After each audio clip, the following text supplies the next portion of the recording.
చంద్రద్విత్వం. కాబట్టి చంద్రుడి యొక్క ప్రతిబింబం పడింది.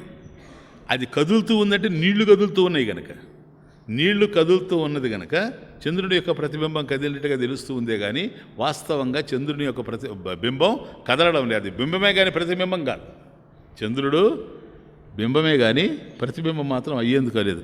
యద్వన్ముకురే ప్రతిబింబత్వం. కాబట్టి ముకురే అద్దంలో దర్పణే ప్రతిబింబత్వం. కాబట్టి అద్దాన్ని చూసుకుంటే మన ప్రతిబింబం కనపడతా ఉంది, కానీ మనలో ఏ విధమైనటువంటి మచ్చ లేదు. కానీ అద్దంలో ఉండే ప్రతిబింబంలో మాత్రం మన ముఖంలో మచ్చ కనపడతాం. ముఖంలో మచ్చ ఉన్నట్టుగా ఉంది. ఎంత తుడుచుకున్నా కూడాను సరేనా, ముఖం మీద మచ్చ ఉందే కానీ ఎంత తుడుచుకున్నా పోవడం లేదు. అది నీళ్లు పెట్టి తుడిచినా ఏం పెట్టి తుడిచినా పోవడం లేదు. ఎందుకని? అది ముఖం మీద ఉండేటువంటి మచ్చ కాదు, అద్దం మీద ఉండే మచ్చ. ఇక్కడ కనుక తుడిచేస్తే పోద్ది. కాబట్టి ఇక్కడ ఏదైతే ఉందో ఇది తానే అని భావన చేయడం వల్ల వాడు తుడుచుకుంటూ ఉన్నాడు ఎంతసేపటికి. అదే సంసారం, ఇంకొకటి ఏమీ కాదు. కాబట్టి తనకు ఇది అంటేటువంటి అవకాశం లేదు. జలములో ప్రతిబింబించేటువంటి చంద్రుడికి జలముతో సంబంధం లేనే లేదు. కాబట్టి ఈ గుణాలు కర్మలు ఏవైతే ఉన్నాయో వీటినన్నిటినీ ప్రకాశింపజేసేటువంటి నాకు వీటితో ఏ విధమైనటువంటి సంబంధం లేదు అని పూర్ణంగా తెలుసుకున్నవాడు గుణకర్మ విభాగయోహో, ఆ గుణముల యొక్క కర్మల యొక్క విభాగాలు తెలుసుకుని ఉన్నాడు కనుక తత్వవిత్, వాడు సత్యాన్ని తెలుసుకున్నటువంటి వాడు. తత్వవిత్ సత్యాన్ని తెలుసుకున్నటువంటి వాడు కనుక గుణాహ గుణేషు వర్తంతాయి. కాబట్టి గుణాలు గుణ విషయాల్లో సంచరిస్తూ ఉండొచ్చేమో కానీ నేను మాత్రం సంచరించడం లేదు. ఇది మత్వ నా ఆత్మ, ఇది మత్వ, ఇది ఆత్మకు సంబంధించింది కాదు అని తెలుసుకొని నా సజ్జతే, వాటికి ఏమాత్రం అంటకుండా ఉండాడు. కాబట్టి నిర్వికారమైనటువంటి ఆత్మకి నాయన ఏ వికారం లేనటువంటి ఆత్మకి గుణ సంబంధమైనటువంటి బుద్ధికి ఏ విధమైనటువంటి సంబంధం లేదు. కాబట్టి అది బుద్ధి గుణంతో సంబంధించి ఉంది, గుణకార్యాలుగా ఉన్నది. కానీ బుద్ధిని ప్రకాశింపజేస్తూ ఉంది ఇది. అదే అక్కడ ఇప్పుడు అహం భావన ఎక్కడ పుట్టిందంటే అక్కడే పుట్టింది. మీకు దృగ్దృశ్య వివేకంలో చాలా క్లియర్గా చెప్పాను. ఇది ఎప్పుడైతే చైతన్య ప్రతిబింబం బుద్ధిలో ప్రతిఫలించడం జరిగిందో అక్కడ అహంభావన మొదట కలిగింది. ప్రథమంగా అహం అనేటువంటిది అక్కడ పుట్టింది. దానికి దీనికి సంబంధం లేదు. కాబట్టి బుద్ధి ఉంది, బుద్ధిని ఆత్మ ప్రకాశింపజేస్తూ ఉంది.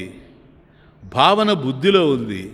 కాబట్టి బుద్ధిలో కలిగినటువంటి భావన రెండిటికి ఆత్మకి ఏ విధమైనటువంటి సంబంధం లేదు. క్లియర్, అంతే, ఇంకేం లేదు. కాబట్టి ఈ గుణ వికారాలకి ఏ సంబంధం లేదు. కాబట్టి ఇది తెలిసినటువంటి అంటే ఈ సత్యాన్ని ఎవడైతే సంపూర్ణంగా తెలుసుకొని ఉన్నాడో అటువంటి వాడు తత్వవిధుడు. వీడు ప్రపంచంలో చరిస్తూ ఉండిరా తన యథార్థ స్వరూపాన్ని తెలుసుకొని ఉన్నాడు కనుక తామరాకు మీద నీటి బొట్టులాగా ఉంటాడు. కాబట్టి ఉంటాడే కానీ ప్రపంచంలో అంటాడు. అది మళ్ళీ అక్కడే నైవ కించిత్ కరోమీతి యుక్తో మన్యత తత్వవిత్ పశ్యన్ శృణవన్ స్పృశన్ జిగ్రన్ ఆశ్రన్ గచ్చన్ స్వపన్ శ్వసన్ ప్రలపన్ విసృజన్ గృణన్ ఉన్మిషన్ నిమిషన్నపి ఇంద్రియాణి ఇంద్రియార్థేషు వర్తంత ఇది ధారయన్. అన్ని పనులు చేస్తూనే ఉన్నాడు కానీ దేనికి అంటడం లేదు. తామరాకు మీద నీటి బొట్టు ఏ విధంగా అయితే ఉందో, కాబట్టి నీటి బొట్టు ఎక్కడ ఉందంటే తామరాకు మీదనే ఉంది, కదులుతూ ఉంది కనుక తెలుస్తూ ఉంది. కానీ దీనికి దానికి ఏ విధమైనటువంటి సంబంధం లేదు. కాబట్టి ఈ గుణాల యొక్క కర్మల యొక్క విభాగాలన్నీ కూడాను పూర్ణంగా ఎవడైతే తెలుసుకొని ఉన్నాడో అటువంటి వాడు ఈ ప్రపంచంలోనే ఉండినా కూడాను ప్రపంచానికి అంటేటువంటి అవకాశం లేనే లేదు. కాబట్టి తనకి నంబర్ 1 కర్మసంగం లేదు. ఒప్పుకుంటారా? కర్మసంగం ఉంటే ప్రవర్తించేవాడు తానవుతాడు. కాబట్టి కర్మసంగం లేనే లేదు. కర్మసంగం ఎప్పుడైతే లేదో కర్తృత్వ అభిమానం లేదు. కర్మ నేను చేశాను అనుకునేటువంటి వాడికే ఫలం. కాబట్టి కర్మసంగం ఎప్పుడైతే లేదో ఫలసంగం కూడా లేదు. అంటే కర్తృత్వ అభిమానం ఎగిరిపోయింది. కర్తృత్వాభిమానం ఎప్పుడైతే ఎగిరిపోయిందో భోక్తృత్వ అభిమానం కూడాను లేకుండా పోయింది. కాబట్టి కర్త తాను కాదు, భోక్త తాను కాదు అనేటువంటి విషయం చాలా క్లియర్గా తెలుస్తూ ఉంది. కాకపోతే ఈ కార్యకరణ సంఘాతాన్ని అంటే దేహేంద్రియ మనోబుద్ధుల్ని తాను అని భావిస్తాడు అజ్ఞాని. అందువల్ల వాడు కర్తాహం ఇది మన్యతే, తాను అని భావిస్తాడు. అహంకార విమూఢాత్మ కర్తాహం ఇది మన్యతే. అయితే జ్ఞాని విషయానికి వచ్చేటప్పటికి నెక్స్ట్ శ్లోకానికి వెళ్తున్నా. ఈ రెంటికి డిఫరెన్స్. దేహేంద్రియ మనోబుద్ధులు తాను ప్లీజ్ ఇది అట్లా కాదు, తాను దేహేంద్రియ మనోబుద్ధులే, దేహేంద్రియ మనోబుద్ధుల సంఘాతమే అని అజ్ఞాని భావిస్తాడు. ఇప్పుడు దేహేంద్రియ మనోబుద్ధులు ఏవైతే ఉన్నావో అవి తానే అనుకుంటూ ఉన్నాడు అజ్ఞాని. జ్ఞానికి ఎక్కడ డిఫరెన్స్ అంటే, జ్ఞాని కూడా కాదనడంలే, కొద్దిగా ఇంపార్టెంట్ పాయింట్. అవి నేనే, జ్ఞాని కూడా చెప్పేది అదే. దేహేంద్రియ మనోబుద్ధుల సంఘాతం ఏదైతే ఉందో, బాడీ సెన్స్ మైండ్ కాంప్లెక్స్, ఇది నేనే అని అజ్ఞాని చెప్తా ఉన్నాడు. ఇంద్రియాలు నేనేనండి, దేహం నేనేనండి, మనసు నేనేనండి, బుద్ధి నేనేనండి, అందువల్ల కర్త నేనేనండి అని అజ్ఞాని చెప్తున్నాడు. జ్ఞాని ఏం చెప్తున్నాడంటే, ఎస్ దేహం నేనే, మనసు నేనే, ఇంద్రియాలు నేనే, బుద్ధి నేనే, కానీ కర్తనేం కాదు. ఏమయ్యా అవన్నీ నువ్వైతే కర్త నువ్వే కాకుండా అదే, అవన్నీ నేనే కానీ నేను అవి కాదు. చెప్పండి ఎగ్జాంపుల్. కుండ మట్టే కానీ మట్టి కుండ కాదు, కుండ మట్టే కానీ మట్టి కుండ కాదు. ఎందువల్ల? నేననేటువంటిది ఆత్మ కనుక నేను లేనిది లేదు, నాకన్నా అన్యంగా ఏది ఉండలేదు. కానీ ఏది లేకపోయినా నేను ఉంటాను. కాబట్టి అవి ఉన్నవి నాలోనే ఉన్నవి, అవి లేవు నేను లేకుండా పోలేదు. కాబట్టి అవన్నీ కూడా నేనే, కానీ నేను మాత్రం అవన్నీ కాదు. ఇది మెయిన్ డిఫరెన్స్ జ్ఞానికి అజ్ఞానికి. కాబట్టి ఎప్పుడు అసంగుడే, అది లాస్ట్.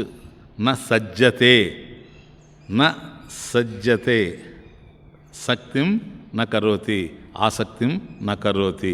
కాబట్టి వాటికి అంటకుండా ఉండాడు. అంటే అసంగుడు. జ్ఞాని అసంగుడు. అసంగుడు అంటే ఏంటి అంటే వీటితో దేహేంద్రియ మనోబుద్ధుల సంఘాతంతో విడిపడి ఉండాలని ప్రయత్నం చేసేవాడు కాడు. అవునా? విడిపడి ఉండేవాడు కూడా కాదు. ఇంకా చెప్పాలంటే ఇంకొక అడుగు ముందుకేస్తే, అసలు ఆత్మ యొక్క స్వరూపమే అసంగమం అని తెలుసుకున్నవాడు. అది ఎప్పుడు విడిపడే ఉంది, ఎప్పుడు కూడాను అంటిపెట్టుకొని లేదు, ఎప్పుడు ఆత్మ విడిపడే ఉంది. కాబట్టి నేను ఎప్పుడు అహం అసంగః, అసంగోహం అసంగోహం అసంగోహం పునః పునః సచ్చిదానందరూపోహం అహమేవాహమవ్యయః. అహం ఏవ అహం అవ్యయః, నేను నేనే అవ్యయ స్వరూపుణ్ణి. ఏకమేవా అద్వితీయం బ్రహ్మ. అవి ఉంటే నేనున్నాను గనక, అవి లేకపోయినా నేను ఉంటాను గనక. కాబట్టి అహం అసంగః. కాబట్టి విడిపడి ఉండాలి అని ప్రయత్నం చేసేవాడు కాదు, ప్రయత్నం చేసేటువంటి వాడు సాధకుడు. ఆత్మ విడిపడే ఉంది అనే సత్యాన్ని తెలుసుకున్నటువంటి వాడు జ్ఞాని. ఇప్పుడు ఈ రెండు శ్లోకాల్లో నాయన 27, 28లో కర్తాహం ఇతి మన్యతే అహంకార విమూఢాత్మ అంటే ప్రకృతే గుణై సర్వశః కర్మాణి క్రియమాణాని అహంకార విమూఢాత్మ కర్త అహం ఇది మన్యతే అని 27లో చూచాం. ఇక్కడికి వచ్చేటప్పటికి గుణకర్మ విభాగాల గురించి సంపూర్ణంగా తెలిసినవాడు గుణాలు గుణాల యందు అంటే గుణాలు గుణ విషయాల యందు, గుణాలు గుణ విషయాల యందు ప్రవర్తిస్తున్నవే కానీ నేను వాటిని అంటిపెట్టుకొని లేను అనేటువంటి పూర్ణ జ్ఞానంతో తాను ఆత్మే అనేటువంటి జ్ఞానంతో ఉన్నాడు.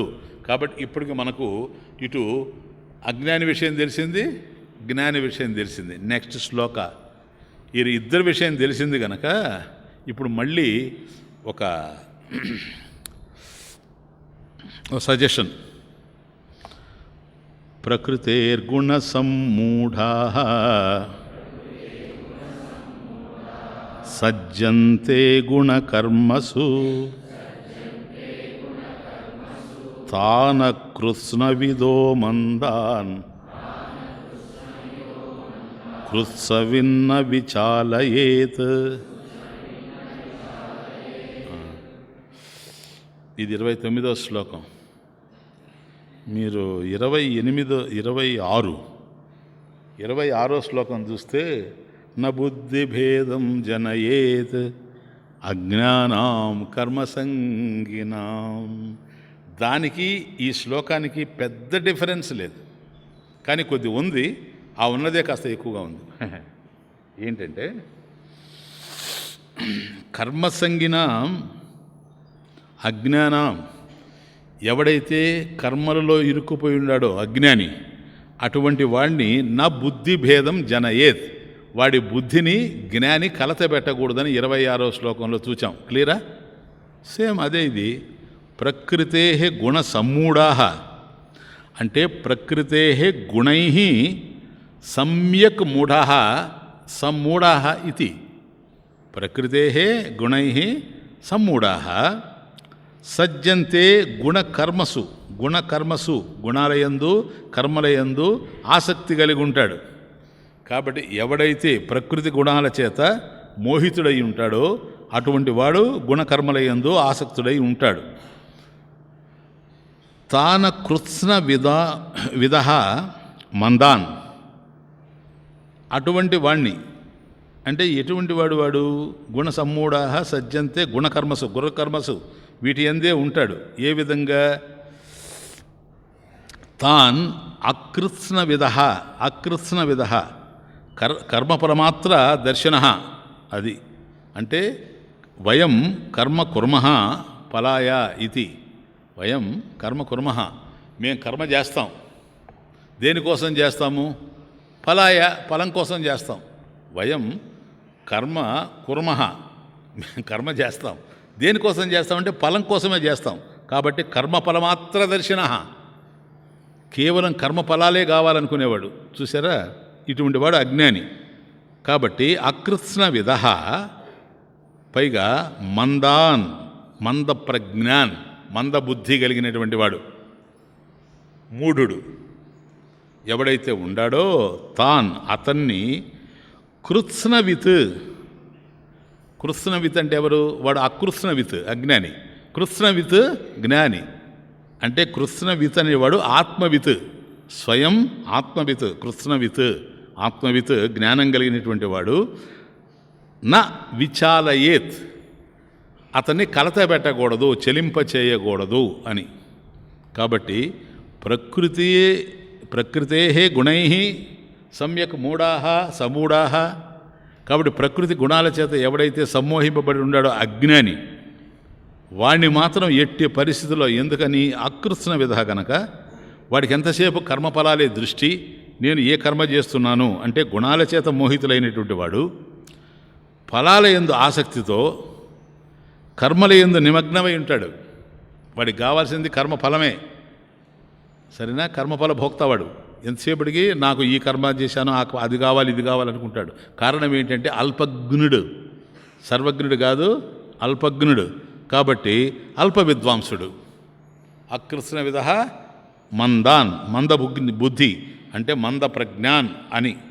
కాబట్టి 26వ శ్లోకంలో ఏదైతే చెప్పాడో కలత పెట్టకూడదని, ఇక్కడ కూడాను అదే ప్రధానమైనటువంటిది. అంటే ఈ ప్రకరణం అంతా సమాప్తి చేయబోతున్నాడు ఆయన. ఈరోజు అయిపోతుంది సమాప్తి. అందుకని ఒకసారి మళ్ళీ జ్ఞాపకం చేస్తూ ఉన్నాడు.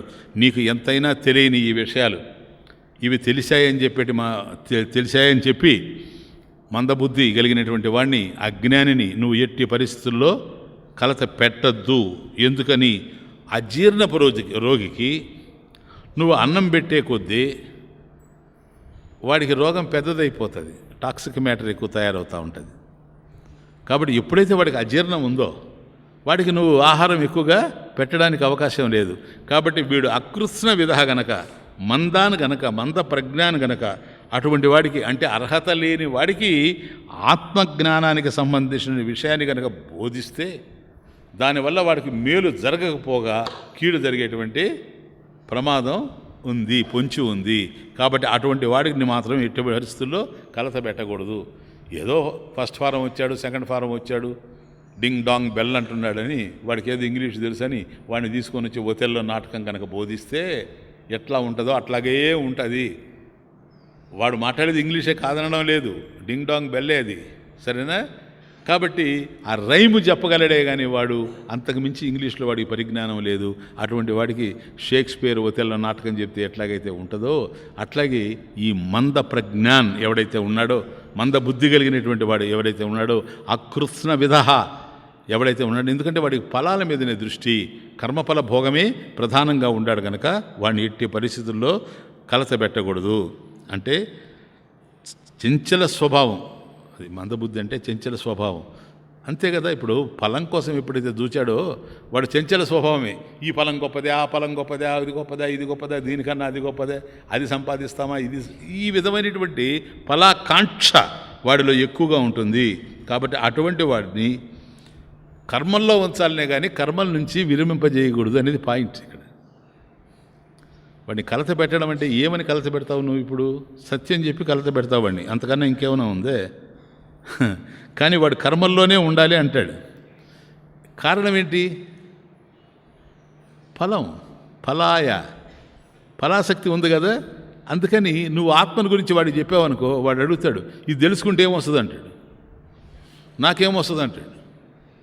అయ్యా నువ్వు బ్రహ్మమును తెలుసుకుంటావు, బ్రహ్మమును తెలుసుకుంటే ఏమొస్తుంది అంటాడు. బ్రహ్మం అంతటా ఉంది అంటాడు. అవును, ఉంటే నాకేం వస్తుంది అంటాడు. నువ్వే బ్రహ్మం అయిపోతావు అంటాడు. నేను బ్రహ్మం అయిపోతే నాకేం వస్తుంది? సత్యం. ఇది స్వామికి ఎంత క్లియర్గా ఉందో చూడు. అనవసరంగా నీకేదో తెలుసని పోయి చిక్కుకోబాకు బాధల్లో. వాడేం చిన్నోడు కాదు, వాడు ఫలాసక్తితో అన్ని జన్మలన్నీ పాడు చేసుకొని వచ్చినవాడు. ఇప్పుడు అంతా బ్రహ్మమే, నువ్వు బ్రహ్మమైపోతావురా అంటే, నేను బ్రహ్మమైతే నాకేం వస్తుంది అన్నాడు అనుకో, ఏం కావాలా? వాడు బ్రహ్మమైపోయిన తర్వాత కూడా చింతకాయ కావాలి వాడికే. ఏం కావాలని వాడిది ఏంది ఆ చింత ఏంటి? కారణం ఏంటంటే తనకు సంబంధించిన జ్ఞానం ఎప్పుడైతే లేదో, అజ్ఞాన దశలో వాడు ఉన్నాడో, కాబట్టి ఆ మందభాగ్యుడిని కర్మల్లోనే కొనసాగించాలి కానీ అక్కడి నుంచి మార్చడానికి అవకాశమే లేదు. అంటే నువ్వు పోయి ఆత్మ అకర్త, ఆత్మ అభోక్త, నాయన నీవు కర్తవ కావు, గుణాల ఎందే ప్రవర్తిస్తూ, అందుకని ఇదంతా చెప్పడం. గుణాలు ఏవైతే ఉన్నావో ఇవి గుణ విషయాల్లో ఎందే ఉన్నాయే కానీ నువ్వు అవి కాదు, నువ్వు ప్రవర్తించేవాడివి కాదు, అవన్నీ ప్రవర్తించేటువంటివి, నువ్వు ప్రకాశించేటువంటి వాడివి, వాటిని నువ్వు ప్రకాశింపజేస్తున్నావు. కాబట్టి నువ్వేం చేయడం లేదు. ప్రకాశం అనేది స్వరూపం నాయన, చేసేది కాదు, అది కర్మకు సంబంధించింది కాదు. ఇప్పుడు సూర్యుడు ఉన్నాడు, ప్రకాశిస్తూ ఉన్నాడు. ఎప్పుడు ప్రవర్తన అవుతుందంటే సూర్యుడు కావాలంటే ప్రకాశాన్ని ఆపుకోగలిగితే, కర్తుం శక్యం అకర్తుం శక్యం అన్యదావా కర్తుం శక్యం. కాబట్టి ప్రకాశించాలంటే ప్రకాశిస్తాను, ప్రకాశించకూడదంటే ప్రకాశించను, లేదు మందంగా ప్రకాశించాలంటే మందంగా ప్రకాశిస్తాను. ఇది సూర్యుడి వల్ల కానే కాదు స్వామిజీ. ఒక్కోసారి మందంగా ఉంటాడు సూర్యుడు, అది మేఘాల వల్ల, సూర్యుడి వల్ల కాదు. కాబట్టి సూర్యుడు అనేటువంటిది ప్రకాశమే అతని యొక్క నైజం. సర్వకాల సర్వావస్థలు ఎందుకు ప్రకాశిస్తూ ఉంటాడు, మార్చేటువంటి అవకాశం లేనే లేదు. కాబట్టి నువ్వు అకర్తవు, నువ్వు అభోక్తవు, కాబట్టి నువ్వు ప్రవర్తించేవాడివి కాదు అని వాడికి గనక చెప్పావనుకో, ఇది వాడికి అర్థమయ్యే అవకాశం లేదు. కాబట్టి నువ్వు అకర్తవనాయనా, నువ్వు అభోక్తవనాయనా అని బోధించి వాడిని కలతబెట్టద్దు. That is the point. నా బుద్ధి భేదం జనయేత్ అని అక్కడ చెప్పాడు, అదే మాట ఇక్కడ చెప్తున్నాడు. కృష్ణవిత్ నా విచాలయేత్. కాబట్టి జ్ఞాని అయినటువంటి వాడు ఎట్టి పరిస్థితుల్లో కూడా కలత పెట్టకూడదు. కాబట్టి ఏం బోధించాలి ఇప్పుడు? ఇది మీకు సబ్జెక్ట్ కాదు కానీ యథార్థం చెప్పాలంటే బోధించేవాడికి ఎంత పెద్ద ప్రాబ్లం అంటే ఇది చిన్న విషయం కాదు. ఇప్పుడు కొన్ని అకర్త అభోక్త అని చెప్తుంటే కొందరు తల ఊపుతూ ఉంటారు, వాళ్ళకి అర్థమై ఉంటుంది. కొందరులా ఇటు చూస్తాను ఏమిటి రాని కాబట్టి వీళ్ళని వాళ్ళని పట్టుకొని పోవాలి ఒక విధంగా. కాబట్టి ఉపన్యాసం అనే చిన్న విషయం కాదు అది. అది కనుక ఒక బాధ్యతాయుతంగా నిర్వర్తించేవాడైతే 24 గంటలు తలనొప్పే. మనుషుల్ని చూడకుండా మాట్లాడితే ఏ బాధ లేదు, కానీ మనుషులు కనుక చూస్తూ మాట్లాడితే వాళ్ళు ఎక్కడెక్కడ కలతబడిపోతూ ఉండారో క్లియర్గా అర్థమైపోతుంది. అందుకని మొట్టమొదట ఏం చేయాలి? జ్ఞానాన్ని గురించి నువ్వు అకర్తవు, నువ్వు అభోక్తవు అని బోధించకూడదు. ఇంకేం బోధించాలి? కర్మయోగం. కర్మయోగం కూడా కష్టమే. కర్మయోగం అంత ఈజీ కాదు. కర్మయోగంలో కూడా అహం కర్త అంటాడు కదా. ఈశ్వరస్య భృత్యవత అహంకారం అది కదా. మళ్ళీ వీడట ఒప్పుకోడు, నేనే చేస్తున్నానేటువంటి భావన ఉంది. ఫలాసక్తి ఉంది కనుక అట్లా ఉంది. అందుకని వీడికి ఏం చెప్పాలి అని అంటే ఆత్మతత్వం కాదు, వాడికి చెప్పాల్సిందే ధర్మం బోధించాల. నాయన, నువ్వు ఇతరులు వచ్చి నీ యొక్క డబ్బు తీసుకుపోతే నీకు ఎట్లుంటుందిరా? బాధగా ఉంటుంది స్వామీజీ. అప్పుడు నువ్వు ఇతరుల డబ్బు అపహరించకూడదు కదా. అవును స్వామీజీ, అంతే. అది బోధ. ఫస్ట్ ధర్మంతో స్టార్ట్ అవ్వాలా. అంటే ఇది కూడా ఒక మెట్టు ఎక్కువే, ఇంకోటి ఉంది చెప్తాను. అట్లా స్టార్ట్ అవ్వాలి. ఎవడన్నా వచ్చి నిన్ను కొట్టాడనుకో, నీకు బాధ వేస్తుంది కదా, బాధ వేస్తుంది. నువ్వు పోయి ఇతరులను కొట్టచ్చా? కొట్టకూడదు కదా. కొట్టబాకు నాయన. నీది ఎవరైనా అపహరిస్తే నీకేమనిపిస్తుంది? నువ్వు ఇతరులది ఇవి అర్థమవుతూ ఉంటాయి. దిస్ ఈజ్ ధర్మ. ఇది ధర్మబోధ. ఇది ధర్మబోధ. ఇవన్నీ మొదట చేస్తూ ఉంటే కొద్దిగా అర్థమవుతుంది. అట్లా అర్థమైన తరువాత వాడిని కాస్త ముందుకు తీసుకుపోతూ ఉండాలి. ఆ ముందుకు తీసుకెళ్ళడంలో కర్మయోగానికి తీసుకెళ్ళాలి. కర్మయోగం అంత తేలికైనది కాదు. నాహం కర్త హరికర్త వాడు అర్థం చేసుకోలేడు అదంతా కూడా. ఎందుకని వాడు కర్తని అనుకోనే ఫలాసక్తితో ఉండాడు. నువ్వు నాహం కర్తని వాడు ఎట్లా అనుకుంటాడా? వాడు అనుకోగలిగితేనే అది కర్మయోగం అవుతుంది. అర్థమవుతుంది. అందుకని భగవన్నామ సంకీర్తన చూసారా? ఇప్పుడు అర్థమవుతుంది. ఏది వేస్ట్ కాదు. భగవన్నామ సంకీర్తన, భగవంతుని యొక్క నామ సంకీర్తన. అర్థమవుతుంది. గోవిందా గోవిందా. ఓకే. కానీ అక్కడ కూడా ఒక ప్రాబ్లం ఉంది మళ్ళీ.